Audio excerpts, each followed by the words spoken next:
नमस्कार। आज हम फिर से उपस्थित हैं यहाँ पर जहाँ पर धीरेन्द्र शास्त्री का पंडाल सजा हुआ है। गंगा का किनारा, संगम का तट, ढेर सारी पब्लिक की पूरी हुजूम में इकट्ठा हुई है। जहाँ पर दूर दराज से लोग आए हैं, महिला पुरुष बच्चे, यहाँ तक कि छोटे छोटे बच्चे बाबा के शरण में आए हैं बाबा की कथा सुनने के लिए।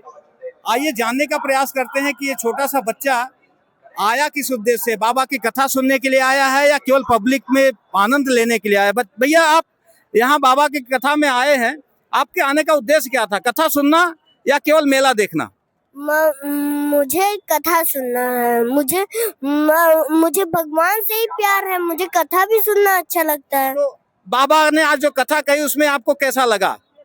मुझे तो बहुत अच्छा लगा। लेकिन आज तो कथा ही नहीं हुई। पर अर्जी में तो मुझे अच्छा लगा। अर्जी में आके अच्छा लगा? अर्जी में क्या अच्छा लगा? आपकी भी अर्जी लगी? हाँ, मेरी माँ की लगी। पर मेरी माँ मेरी मम्मा भी मेरी भी अर्जी लगा देती है। मेरा हिस्सा मेरी मम्मा लगाती है। जैसा कि बच्चा कह रहा है कि मेरी अर्जी मेरी मम्मा लगा देती है और मेरी अर्जी बाबा के दरबार में लग जाती है। अच्छा, और यहाँ आने इससे पहले भी बाबा के दरबार में कहीं आप गए हैं कि ये पहला दरबार है? मैं तो बहुत सारे दरबार में गया हूँ, महाकुंभ में भी। अच्छा, ये चौथा पांचवा चक्कर है आपका यहाँ जो आए हैं बाबा के दरबार में? हाँ। और कौन कौन आया आपके साथ? मेरे साथ ये मेरे पापा हैं और मेरी मम्मा अर्जी में बैठी हैं। आपके पापा भी आए हैं, आइए इनसे भी थोड़ा बात करने का प्रयास करते हैं कि ये लोग कई बार जा चुके हैं, क्या वास्तव में बाबा के दरबार में गए, इनकी अभी तक अर्जी लगी है कि केवल गए ही हैं? भाई साहब, आप बाबा के दरबार में इससे पहले भी जा चुके हैं, क्या कभी और अर्जी लगाए हैं? आपकी अर्जी लगी? मैं तो पहली बार आया हूँ, लेकिन है कुछ न कुछ अच्छाई तो है। आप लोग कहाँ से आए हैं? पास में इलाहाबाद जिला है। इलाहाबाद से आए हैं। तो बाबा के कथा में आकर के क्या जो आप कथा रसपान करना चाहते थे हुआ? नहीं, मुझे तो केवल दर्शन करना था, एक बार देख लिया बस हो गया। अच्छा, केवल दर्शन करने के उद्देश्य से आए थे, कथा सुनना नहीं? कथा तो ठीक है, असली बात तो यही, अच्छी बात ही बताते हैं, वो तो सुनते ही रहते हैं।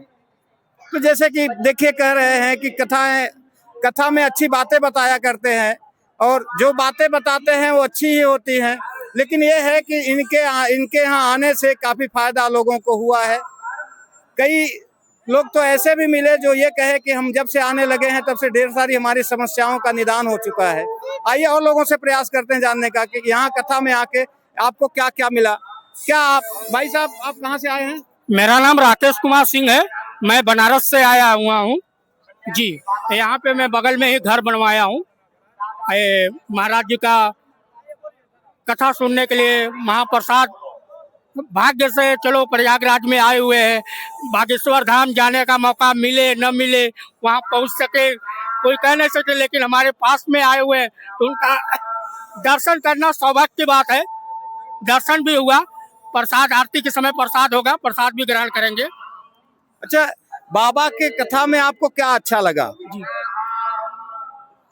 बहुत अच्छा लगा, अच्छा चीज बता रहे हैं। मानना, भक्त लोग को सभी को मानना चाहिए।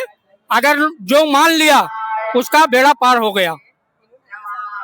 तो ये जैसे कि आप कितनी अभी इससे पहले कहीं गए हैं या आपके पहला दरबार है? ये मेरा पहली बार है। महाराज जी का दर्शन मेरा पहली बार है। तो जैसे पे देखता रहता हूँ, टीवी पे देखता रहता हूँ, लेकिन सामने पहली बार मेरे पास दर्शन हुआ है। तो जैसे कि देखिए, भाई साहब ने कहा कि पहला चांस है जहां बाबा के दरबार में आए हैं। इससे पहले जाने का प्रयास किया लेकिन संभव नहीं हो पाया, लेकिन आज चूंकि यहाँ पर प्रयागराज में त्रिवेणी के संगम तट पर जो है वो कथा का आयोजन हुआ, पड़ोस में थे, आए, कथा सुने और बाबा का आशीर्वाद भी मिला, ऐसा कहने का आपका कहना है। और लोगों से आइए बात करने का प्रयास करते हैं तथा जानने का प्रयास करते हैं कि क्या वास्तव में बाबा, कुछ लोग जो आरोप लगाते हैं कि बाबा कहीं न कहीं भाजपा के पक्ष में बोलते हैं, आइए इन्हीं से प्रयास करते हैं जानने का कि भाई साहब, कुछ लोग आरोप लगाते हैं कि बाबा जो है कहीं न कहीं बीजेपी का पक्ष लेकर के बात करते हैं या बीजेपी के प्रचार प्रसार की टीम का हिस्सा बन जाते हैं, ऐसा लगता है आपको भी क्या? जी, ये चुनाव आता है, उसी समय ये सब चलता रहता है। कहा नहीं जा सकता। कोई कांग्रेस पार्टी से है, कोई भाजपा पार्टी से है, कोई सपा पार्टी से है, सब अपना अपना पार्टी से है। जिसका जीत मालूम पड़ता है उसके तरफ सब आगे दौड़ता है। तो जैसे कि भाई साहब का कहना है कि ये सब राजनीतिक पार्टियां हैं, जो जिसके समझ में आता है उसी हिसाब से बोलता है। और भी जो आपका कमेंट है, आप क्या कहना चाहते हैं, आप हमारे चैनल पे कमेंट करके जरूर बताइएगा। धन्यवाद।